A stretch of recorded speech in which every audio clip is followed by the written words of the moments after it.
money doesn't leave the markets. It just basically rotates from where it is. So if we start to get a correctional move in the markets, we could see money rotate into some of these areas like healthcare that have good fundamental value, create cash flow, REITs which have dividend yield, they're stable companies.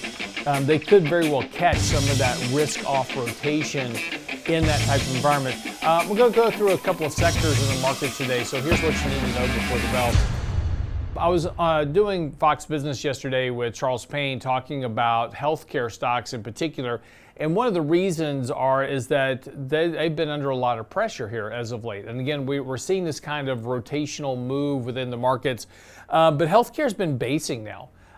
For quite the last couple of months, really going back to April, just been kind of building a base in healthcare. It's not really going anywhere. It's not going up. It's not going down. It's just kind of traveling sideways here, but building a pretty decent base. And again, what if we take a kind of a contrarian view to that and take a look at technology as an example? Technology's been doing very, very well and getting very, very overbought. This looks a lot like the S&P 500 right now. Again, very overbought, multiple levels, momentum is high, and kind of everybody wants to be in the tech space.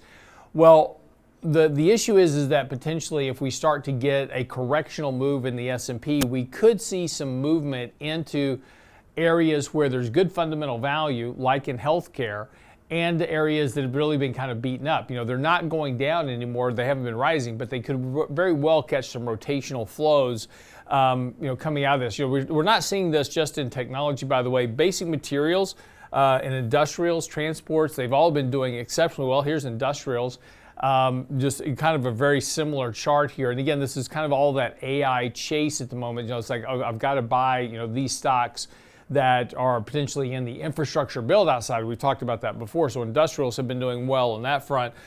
Basic materials, of course, they've been doing well also, during this kind of same advance. But then you move over to something like, for instance, utilities, which have had, utilities in general have been doing okay.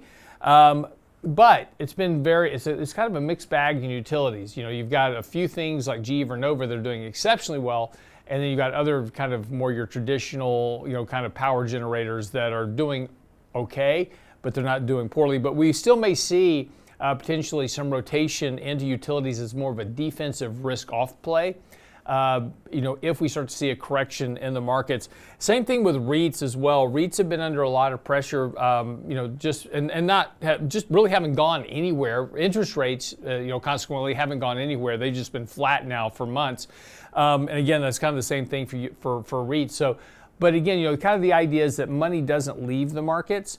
It just basically rotates from where it is. So if we start to get a correctional move in the markets, we could see money rotate into some of these areas like healthcare that have good fundamental value, create cash flow, REITs which have dividend yield, they're stable companies. They could very well catch some of that risk-off rotation in that type of environment. So again, as we get into the seasonally weak period of August and September, you may want to start to look to rebalance portfolios a bit and kind of look for some value in the markets. Value should also pick up some relative rotation if we begin to get some kind of corrective action in the markets. And again, as we talked about previously, this market is it's doing great. And again, we had a rare down day yesterday. We were down 30 basis points. We have not had a 1% move in the market in either direction now in a very, very long stretch. So again, very low volatility tends to beget higher volatility. And we've had a very, very low volatility move. Markets are still very overbought here, multiple levels, still deviated above their 20-day, 50-day, 200-day moving averages. So there is some risk here of that correction that we've been talking about. The timing is always the problem, right? We can talk about this for months and kind of, and issue these warnings, but it can take a long time.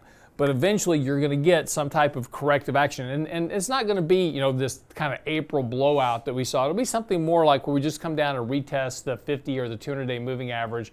That's still 3, 5, 6% correction. It's not nothing to sneeze at, right? It's not nothing, as they say. But it would certainly help rebalance portfolios and kind of look for some of these out of favor sectors just to start kind of building a hedge within the portfolio. So anyway, that's what you need to know before the bell this morning.